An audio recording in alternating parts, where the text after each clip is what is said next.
Welcome to the Mind of Money. My name is Douglas Lodmell, and today I have a very special guest. A few weeks ago, I had Howard Rosen, fellow asset protection attorney, on the show, and it was great because I got to talk asset protection talk with a fellow attorney. Today, I have the privilege of having his partner and wife, Patricia Donlevy-Rosen, on the show with me. Patricia, welcome. Thank you, Doug. I'm really happy to be here. Yes, it's great. So, I wanted you to come on because I know that, well, there's a couple things that I think are really interesting. One, you've got some very deep expertise in an area that Howard and I touched upon, but I really wanted to explore some more. I've gotten some comments on it, and I thought it would be really interesting to talk about, how do you really protect those immovable assets? And of course, real estate is the big one. Today, I have Not as big. Yeah, today not as big, exactly. But I have clients that'll call and, they're primarily real estate. I mean, most of their portfolio is in some form of real estate, and they say, well, can this really work for me? And so I'd love to, let's just start there. I mean, can it really work for somebody who's really got a lot of real estate or all real estate? Well, anything that's in the United States is subject to a court's jurisdiction. Yeah, of course, sure. If you're in California, there might be an earthquake, and it won't be at some time, right? But in the meantime, we're here in the U.S. If you have real estate with equity, right. We have fewer and fewer clients who have any equity. Equity left. It's starting to become less of an issue, but you don't want to leave that for a creditor. Right. They can then get a judgment and put a lien on your real estate. Right. So what we help clients do, once they have an offshore trust that holds their liquid assets, yeah. we help them with the offshore trustee find an offshore lender who will lend them a large percent of the equity that is in the U.S. Right. Now, if they could do that with Bank of America, with any lender, yeah, any sure. lender. Sure. But if I have $1 million piece of property and take out a $900,000 mortgage, what do I do with that $900,000? Yeah, right. If it's in cash, my creditor is even happier because they much prefer You've cash. done the work right? for them. You've done yeah. the work. So if they have their offshore trust in place, the proceeds of the loan would go into their offshore trust. Yeah.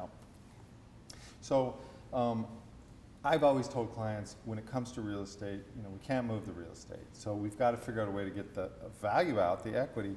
And before 2008, before we had this crisis, we would equity strip it. Just Exactly. any bank. We'd just go to a bank and say, hey, let me get most of my equity out. And then, as you said, that money can go to the offshore trust, into the Swiss account, and really it's protected. And if you... But may I interrupt Yeah. you? You mentioned you would say to your client, go to any bank, but if it were a U.S. bank that made the mortgage, the problem is that a court could say, well, instead of paying back Bank of America, you're going to pay back the creditor first. Really? Have you seen that happen? Have we seen it? We've seen creditors try to claim they have an equitable lien, that they really should have gotten the proceeds. And so we haven't seen it happen all the way to collection yet, Yeah. but we have seen that possibility Well, raised. that's interesting because, obviously the bank is going to say, well, what about us? Of course. But oftentimes, for instance, if you have a mortgage on your business real estate, the individuals may have given personal guarantees, so the bank may have that. So the bank may actually have recourse directly if the collateral... there's just any time, the more that we have here in the U.S., the more that's available to a court to make some sort of judgment over. Yeah, sure. Well, and this is a real issue for a lot of people. While there's less equity in real estate out there, There still is. there still is, and for some people, it's everything they've got. Exactly. Yeah, and so they're calling and they're saying, hey, I don't have that $2 million to fund the offshore account, but I've got $4 million in real estate, and I want to get it protected. So this would basically involve stripping it out, using the offshore bank as the provider of the loan, and then the bank would also take the proceeds itself as additional collateral, correct? Maybe not. Generally, the way it works is that there's an offshore lender. It's not a bank. Okay. It's an offshore Third lender, party. third party, totally unrelated to the client, Okay. who is willing to loan X% of the equity. Sure. the proceeds are deposited in the form of a CD in an offshore bank, but not in the client's account. Not in For the instance, client's a lot account. of times clients say, well, I have a Swiss bank account, isn't that safe? No, this is the client's offshore trust bank account, Right. of which the client is not the Trustee. owner Right. or the trustee, absolutely not the trustee. Yeah. Yeah. So once it's deposited in there, the client doesn't have control over that deposit Yeah. in the sense that a court can order the client to, well, just turn over the proceeds to your creditor. Sure. Now, do you think that there's a chance that a U.S. court could say the offshore bank is effectively double collateralized because they've got the $1 million, let's say, sitting in their bank as collateral, plus they've got this $1 million piece of property sitting here as collateral. We don't think we're really having any economic damage to this offshore bank if we just take that collateral from Well, them. remember, the offshore bank where the CD is deposited is not the same entity as the offshore lender. Okay. Okay, so let's talk about real estate. Let's talk about really the client that calls and says, you know, I don't have the $2 million to open the Swiss account to protect. Instead, I have $2 or $3 or $4 million worth of real estate. It's not very liquid right now. I don't want to sell it. I want to wait till the market turns, but I really want to protect it. What's he or she going to do? Well, what we can do is we can strip out the equity that is there and put that equity in the form of a CD that we receive as proceeds of a loan Okay. into the client's offshore trust. Right. That money is not available, of course, for the client to go spend elsewhere. Right. It's People in the often, trust. It's in the trust, and the trustee will not be using that to do anything for the client, No. come hell or high water. Yeah. And we have to make that very clear to clients because Yeah. often they think that they can go buy more property with Right, it right. or go on a vacation, and they can't. Yeah, it's actually going to be protected. It's going to be Kind of protected. the So point. that's the deal. It's Yeah. money, that's equity to be protected. Right, and so really for someone listening to this, think about it this way. If you own a house, it's worth $1 million, but you own Bank of America, $975,000, there's $25,000 of equity there. There's nothing to take. The plaintiff's attorney, they're not very excited about And being second.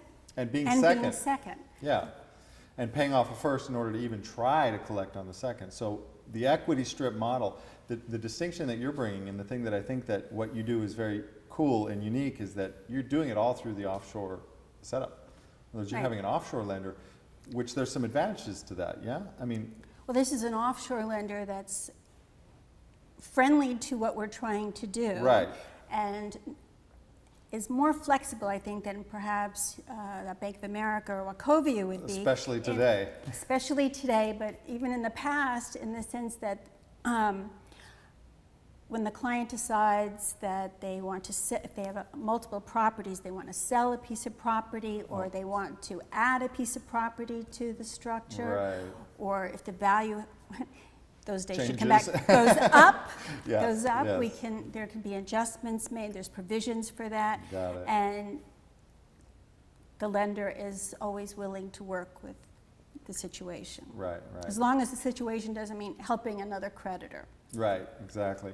Well, and I mean, right now, that's just getting a loan is a big deal. Anybody can get a loan for anything right now is a big deal. So if you have a lender that understands the situation, is working with you, you can get terms that make sense for your situation, interest-only loans, and the flexibility around how Right, much these are collateral. interest-only payable quarterly. Right. If the client has liquid assets, the client could ask the trustee to have the trust pay the quarterly interest payments, or not, because it's another way of getting more Right. money offshore by having this obligation that has to be paid by the client. That's a great point, because a lot of clients also have income that they would like to Absolutely. continue to protect. And depending upon where you live, that income may or may not be exempt from the creditors. Right. And for instance, here in Florida, if you are the head of a family, your salary, wages are exempt for 6 months from the time you deposit them. Yeah. But that 6 months, you better either spend the Yeah, money yeah.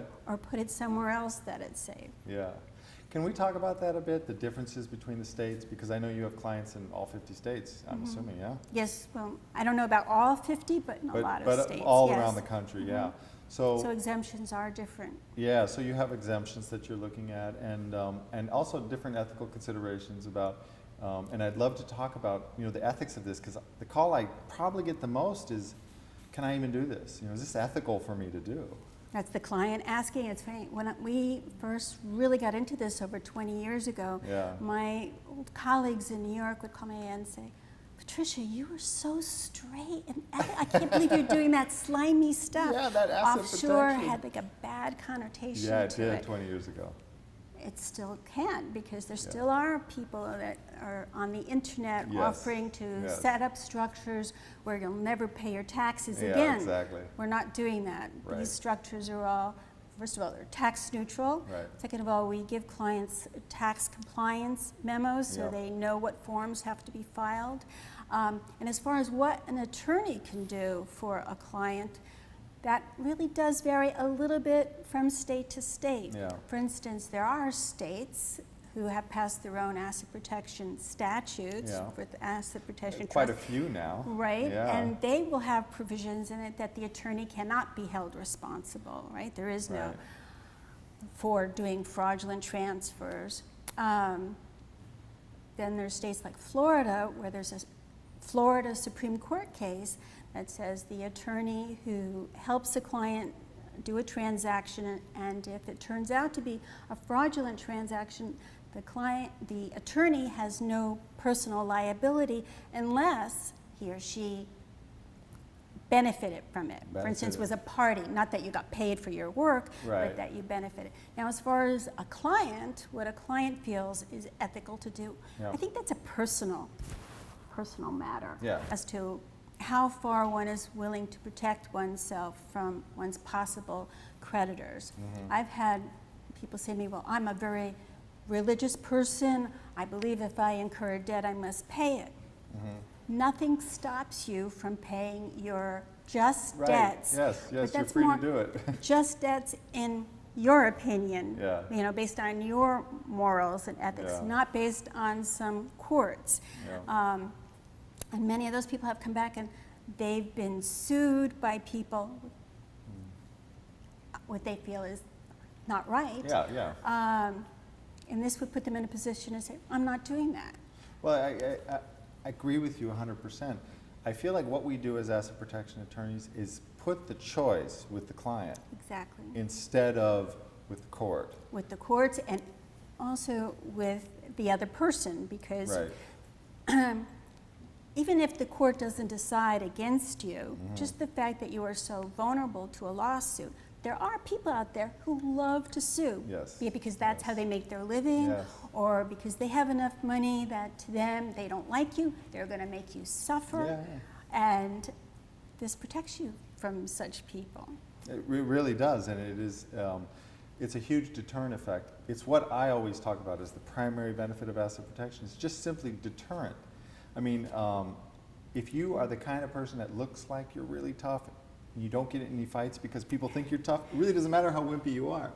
And so this is what asset protection does. It just scares people away.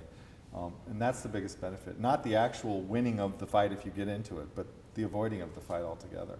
Exactly. I'd say more things are settled because people have this in place. Right. Than the idea that, well, I'm going to do things wrong and no one's going to touch me. That's not what we set these up for. Right. And of course, every attorney who does asset protection can make his or her own decision as to which clients to help or not. Absolutely, absolutely. And I guarantee that there's definitely, today more than ever, there's definitely, for every one that we take, there's one or two Plenty that that we we don't. So, Yeah. okay, when we come back, I'd like to talk about some more of the questions. I'd actually like to ask you about what Howard and I spoke about. So hold on one second, we'll be right back. Okay. Thanks for joining me. We'll be right back on Mind the Money.